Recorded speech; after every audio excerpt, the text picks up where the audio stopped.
A generalidade dos cidadãos sente que o país vive um dos momentos mais difíceis da sua história e pode estar na iminência de ter de fazer sacrifícios coletivos sem precedentes na vida de mais de um século da nossa República. Temos a sensação que o Estado se dissolve e as instituições se desmoronam. Ao longo dos anos, a corrupção alastrou a todos os níveis do aparelho de Estado.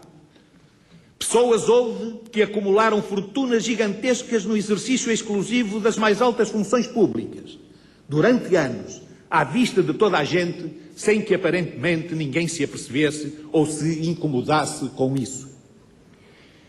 Houve verdadeiros assaltos aos recursos públicos, sem quaisquer consequências visíveis, a não ser o enriquecimento obsceno dos seus autores. Bancos foram saqueados em milhares de milhões de euros e os principais beneficiários continuam impunes, gozando obscenamente as delícias dessa audácia. A democracia herdou da ditadura um Estado riquíssimo, com centenas de toneladas de ouro no Banco de Portugal e com um gigantesco património imobiliário.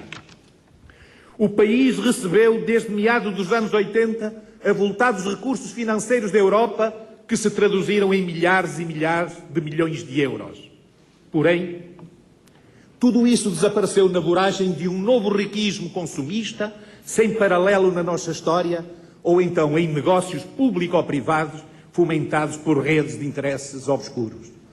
Ao longo de décadas, a nossa jovem democracia foi sendo minada nos seus alicerces morais pela ação de poderosas redes de corrupção e de tráfico de influências que asfixiaram e maniataram o Estado democrático. Nem na época do monopólio do comércio com a Índia ou no tempo da abundância gerada pelo ouro do Brasil se terão esbanjado tantos recursos. Por herança do Estado Novo ou por transferência da Europa, Portugal dispôs nas últimas 4 décadas de recursos económicos vultuosíssimos, que foram dissipados por nós todos, sem sermos capazes de criar mecanismos sólidos de produção, de riqueza ou de construir os alicerces de uma economia saudável. Que é feito daqueles vultuosos recursos financeiros? Que é feito da nossa agricultura? Que é feito das nossas pescas?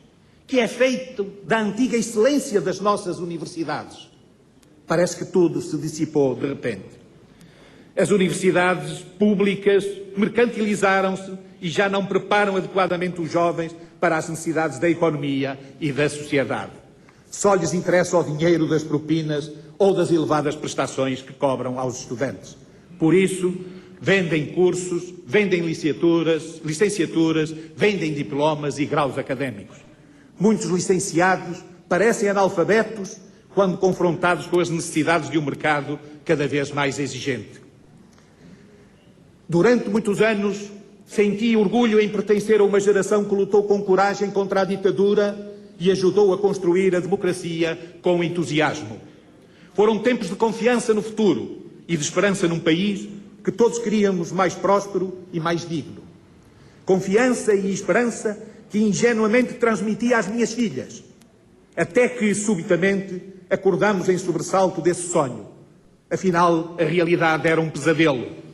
E hoje interrogo-me aqui, publicamente, o que é que eu posso dizer aos meus filhos? O que é que a minha geração tem a deixar para os seus filhos e netos?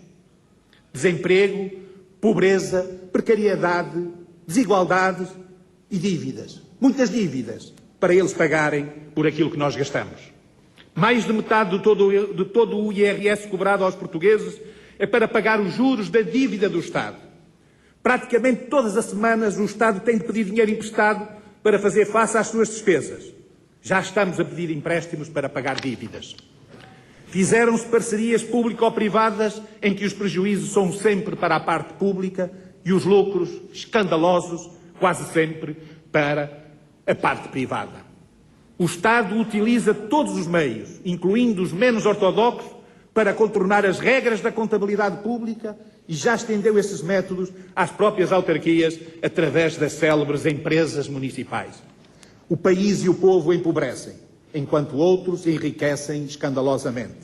O Estado asfixia o povo e as empresas com impostos, parte dos quais se destina a pagar os déficits de empresas cujos gestores oferem principescas remunerações. Alguns desses gestores recebem, em cerca de 1 ano ou 2, quantias que muitos portugueses não conseguem ganhar durante uma vida inteira de trabalho honesto.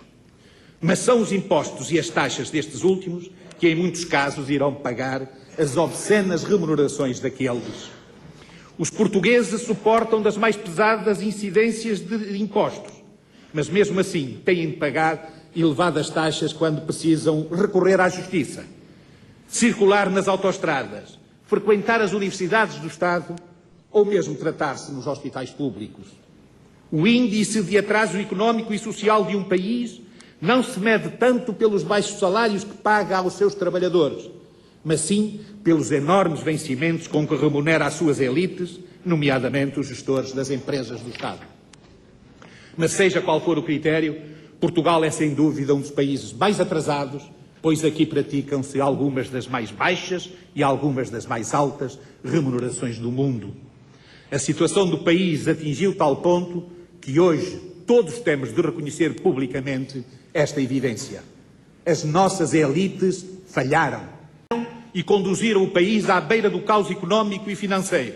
E mais do que isso, perante o confrangedor aumento da pobreza de uns e a escandalosa acumulação de riqueza de outros, fica-nos a ideia que as nossas elites, ou partes delas, procederam a um verdadeiro saque do Estado e dos recursos públicos do país. E agora, como nos tempos mais difíceis da nossa história, será mais uma vez o povo português que terá de resolver a situação, suportando os sacrifícios, pagando as faturas dos erros e dos esbanjamentos de uns e ainda dos roubos de outros levados a cabo ao longo das últimas décadas.